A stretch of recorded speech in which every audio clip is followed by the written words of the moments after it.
நம்மளை கொண்டு வந்திருக்கிறார். எத்தனை பேர் இது சந்தோஷமா என்றீங்க? ஹல்லேலூயா, ஹல்லேலூயா. நம்ம ஒரே ஒரு வசனத்தை மாத்திரம் வாசிச்சு நம்ம முடிக்கலாம். சங்கீத புஸ்தகம் 36வது அதிகாரம் 7வது வசனம். சங்கீத புஸ்தகம் 36வது அதிகாரம் 7வது வசனம். தேவனே உம்முடைய கிருபை எவ்வளவு அருமையானது, அது மன்னிக்கணும் வந்தடைகிறார்கள். அல்லேலூயா, அல்லேலூயா. நம்ம என்ன வந்திருக்கிறோம்? ஏசப்பாவுடைய பாதத்துல, அவருடைய சட்டைகளின் மறைவுல வந்திருக்கிறோம். இந்த நாள்ல நிறைய அழைக்கப்பட்டவர்கள் அநேகர். நம்ம எல்லாரையும் வாங்க அப்படின்னு கூப்பிட்டோம். ஆனா நம்ம ஒரு சிலரை தான் கர்த்தர் என்ன பண்ணியிருக்காரு? கூட்டி சேர்த்திருக்காரு. அழைக்கப்பட்டவர்கள் அநேகர், ஆனா தெரிந்து கொள்ளப்பட்டவர்களோ ஒரு சிலர். அதனால ஒரு சிலர் நம்மளை கூட்டி சேர்த்திருக்கிறாருன்னா நம்மளுக்கு நிறைய சான்ஸ் இருக்கு. நம்ம வீட்டுல இருந்திருக்கலாம், நம்மளுக்கு நிறைய வேலைகள் இருந்திருக்கலாம், அடுத்து நம்மளுக்கு எவ்வளவு காரியங்கள் நம்ம செய்ய வேண்டிய வேலைகள் இருந்திருக்கலாம். ஆனால இது மத்தியில நம்ம இங்க வந்திருக்கிறோம்னா எதுக்காக வந்திருக்கிறோம்? எப்படியாச்சும் இந்த வருஷ கடைசியில ஏசப்பாவுடைய கிருபைய இன்னும் அதிகமா பெற்றுக்கொள்ளணும். நான் புதிய ஆண்டுல நுழையும் போது கர்த்தருடைய கிருபை எனக்கு இன்னும் அதிகமா வேணும், அவருடைய உதவி எனக்கு வேணும் தானே வந்திருக்கீங்க எல்லாரும். நம்மளாம் அப்படிதான் வந்திருக்கோம். எதுக்கு இந்த வருஷ கடைசியில எதுக்கு ஆண்டவரை தேடி நம்ம வரோம்? நம்ம புது வருஷத்துல நுழையும் போது ஏசப்பாவுடைய கிருபையை பெற்றுக்கொண்டு அவருடைய கரத்தை பிடிச்சு கொண்டு நுழையணும் அப்படின்னு நம்ம வரோம். அவருடைய செட்டையில் மறைவுக்குள்ள நம்ம தேடி அவருடைய ஆலயத்துக்கு வரோம், ஜெபிக்கிறோம். அதிகமா இந்த நாட்கள்ல ஜெபிக்கிறோம், உபவாசிக்கிறோம். எதனால?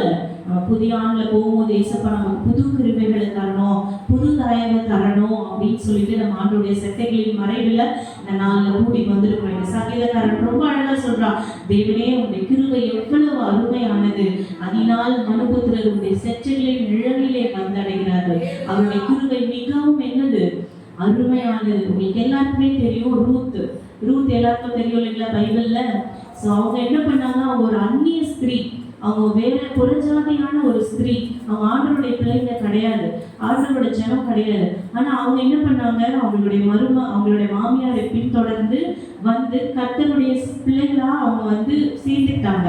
ஸோ நீங்க ரூத்தின் புஸ்தகம் 2வது அதிகாரம் 12வது வசனத்தை நீங்க வாசிச்சீங்கன்னா, ரூத்தின் புஸ்தகம் 2வது அதிகாரம் 12வது வசனம்.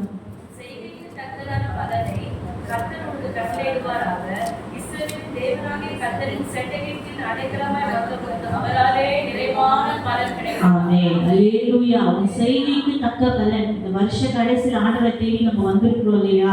ஆண்டோடைய சமூகத்துல உபவாசிச்சிருக்கிறோம் இல்லையா? ஆண்டோடைய சமூகத்துல ஜெபிச்சிருக்கிறோம் இல்லையா? ஆண்டோடைய சமூகத்துல நம்ம கண்ணீரை ஊற்றிருக்கிறோம் இல்லையா? இந்த செய்திக்கு தக்க பலனை நம்ம எப்ப பார்க்க போறோம்? புதிய ஆண்டுல நம்ம நிச்சயமா பார்ப்போம். இந்த செய்தியை நீங்க கூடி வந்துருக்கீங்க. ஒரு சிலர் கர்த்தர் செலக்டடா தான் கூட்டிட்டு வந்திருக்காரு. ஸோ நம்ம வந்திருக்கிற ஒவ்வொருவருடைய இந்த கூடி நம்ம ஜெபித்திருக்கிற நம்ம ஜெபங்கள், நம்ம உபவாசங்கள், கடைசி நாட்கள்ல வடித்திருக்கிற கண்ணீர்கள், அதுக்கு எல்லாத்துக்கும் தக்க பலனை ஏசப்பா எப்படி தரப்போறாரு? இந்த புதிய ஆண்டுல நமக்கு தரப்போகிறார். நம்ம செய்திக்கு தக்க பலனை கர்த்தருடைய கட்டளையிடுவாராக.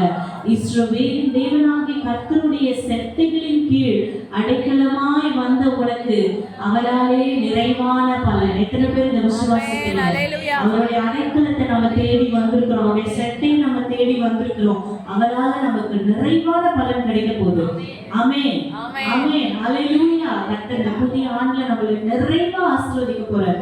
குறைவு கிடையாது, கொஞ்சம் இல்லை, கம்மி இல்லை, நிறைந்து வழிகிற ஆசீர்வாதங்களை தர வல்லவரா இருக்கிறார். ஏனென்றால் நம்ம அவரை தேடி வந்திருக்கிறோம். அவரோட பாதத்தை இந்த கடைசி நாட்கள்ல வாஞ்சிக்கிறோம். அவருடைய பாதத்தை தேடி நாடி வந்து அவருடைய உதவியை நம்ம தேடுறோம். சாதாரண ஒரு மனுஷங்களை தேடி போனாலே நம்மளை தேடி வந்துட்டாங்க, எதனா அவங்களுக்கு கொடுத்து அனுப்பணும்னு நம்ம நினைக்கும் பொழுது ஏசப்பா நம்ம தேடி வந்திருக்கிறோம். ஏசப்பா நம்ம என்ன பண்ண மாட்டாரு?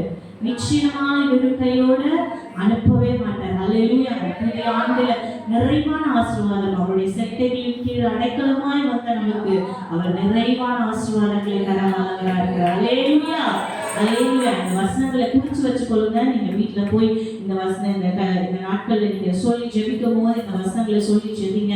ஏசாயா 60வது அதிகாரம் 19ல இருந்து ஏசாயா 60வது அதிகாரம் 18ல இருந்து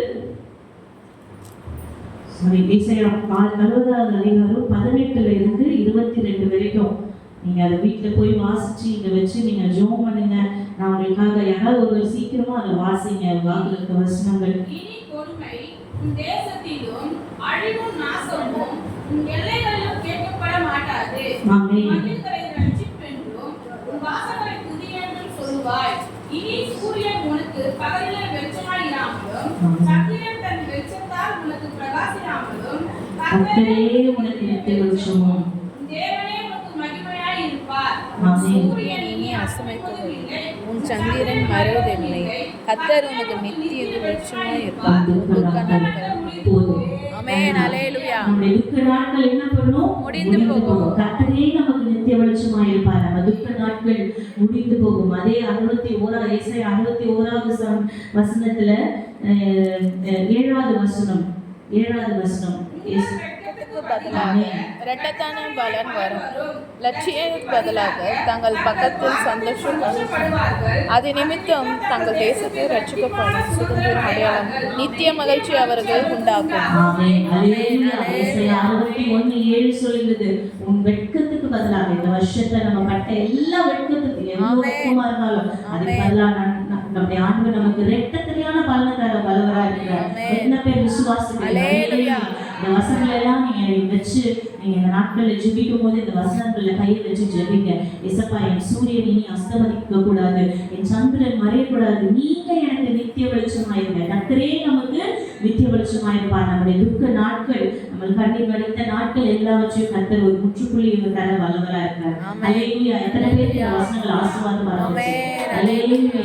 கடைசியா ஒரே ஒரு வசனம், இன்னைக்கு காலையில நான் இந்த வசனத்தை வாசிச்சேன். இந்த வசனத்தை வாசிக்கும் போது ரொம்ப உள்ளத்துல ஒரு மகிழ்ச்சி உண்டாச்சு. நியாயாதிபதிகள் புஸ்தகம் 5வது அதிகாரம் கடைசி வசனம். நியாயாதிபதிகள் புஸ்தகம் 5வது அதிகாரம் கடைசி வசனம் 31வது வசனம். நியாயாதிபதிகள் இப்படியே அழியக் கடவார்கள். அவர்கள் அன்பு கூர்ந்தவர்களோ வல்லமையோடே உதிக்கிற சூரியனைப் போல இருக்க கடவார்கள் என்று பாடினார்கள். பின்பு தேசம் 40 வருஷம் நீங்க இந்த வசனத்தை பார்க்கும் பொழுது, அவரில் அன்பு கூறுகிறவர்களோ வல்லமையோடு உதிக்கிற சூரியனை போல இருக்க கடவர்கள். நம்ம ஆண்டவர்கள் அன்பு கூறும்படியா நம்ம வந்திருக்கிறோம். அப்போ நம்மள ஆண்டவர் எப்படி பிரகாசிக்க பண்ணுவாரா? சூரியனை போல வல்லமை. எப்படி சூரியன் உதிக்கும் பொழுது யாரோட ஹெல்ப் இல்லாம அது அழகா உதிச்சு எப்படி அது உயர்ந்து மேல நிற்குதோ அதே போல ஏசப்பா நம்மள ஒரு சூரியனை போல ஒரு உயர்வான ஸ்தானத்தை நம்மள வைக்க போறாரு. எத்தனை பேர் நம்புறோம்? சூரியன் எப்படி வல்லமையோட உதிச்சு பிரகாசத்து மேல உதிக்குதோ அதே போல நம்முடைய வாழ்க்கையில் ஒரு சூரியன் உதிக்கிறது போல அவர் நமக்கு நித்திய வெளிச்சமா இருந்து அவர் நம்மை ஆசீர்வதிக்க வல்லவரா இருக்கிறார். கர்த்தர் தாமே இந்த வசனங்களை ஆசீர்வதிப்பாராக. கண்ணை மூடி ஹalleluya ஹalleluya. அவர் செட்டையின் கீழ் அடைக்கலமுகவே தாம் சிறகுகளால் மூடுவார். அவர் செட்டையின் கீழ் அடைக்கலமுகவே தாம் சிறகுகளால் மூடுவார். தேவனின் அடைக்கலமே ஒரு பொல்லாப்பும் நம்மை சேருமோ? ஒரு வாதையும் உண்டுடாயத்தையே அணுகாமலே காத்திடுவார். ஒரு வாதையும் உண்டுடாயத்தையே அணுகாமலே காத்திடுவார். அவர் சேட்டையின் கீழ் அடைக்கலம் புகவே தாம் சிறகுகளால் மூடுவார். அவர் சேட்டையின் கீழ் அடைக்கலம் புகவே தாம் சிறகுகளால் மூடுவார். ஆமென். அவருடைய சற்றின் கீழ் அடைக்கலமாய் நாங்கள் வந்திருக்கிறோம் ஐயா. ஐயா, அவருடைய சிறுகளுக்குள்ளாக எங்களை மூடி மறைத்து இந்த புதிய ஆண்டுக்குள்ள எங்களை நீங்க நடத்தி செல்லுங்கப்பா.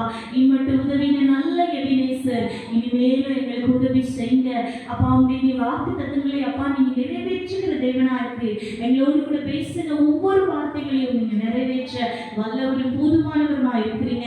எங்களை கூடி வர செய்தீங்க, அவங்க துதிக்க செய்தீங்க, அவங்க பாட செய்தீங்க அப்பா. உங்களுடைய அப்பா நாமத்தை மகிமைப்படுத்த செய்தீங்க. அதுக்காக உமக்கு நன்றி. உங்களுடைய நாமத்துக்குரிய சகல மகிமை துதி கனத்தை உமக்கு இங்கே சொல்லுகிறதோ அப்பா வந்தவர்கள் ஒருவர் கூட வந்தவனமாய் செல்லாதபடி இந்த ரெட்டிப்பான நன்மைகளை பெற்றுக்கொண்டதுக்காக நாங்கள் உங்களுக்கு நன்றி செலுத்துகிறோம். உம்முடைய நாமத்துக்குரிய சகல மகிமை துதி கனமும் கிருபையை செலுத்துகிறோம். இயேசு கிறிஸ்துவின் மூலம் ஜெபம் கேளும் நல்ல பிதாவே. நாம் அனைவரும் சேர்ந்து சொல்லுவோம். என் ஆத்துமாவே கர்த்தரை ஸ்தோத்திரி, என் முழு உள்ளமே பரிசுத்த நாமத்தை ஸ்தோத்திரி.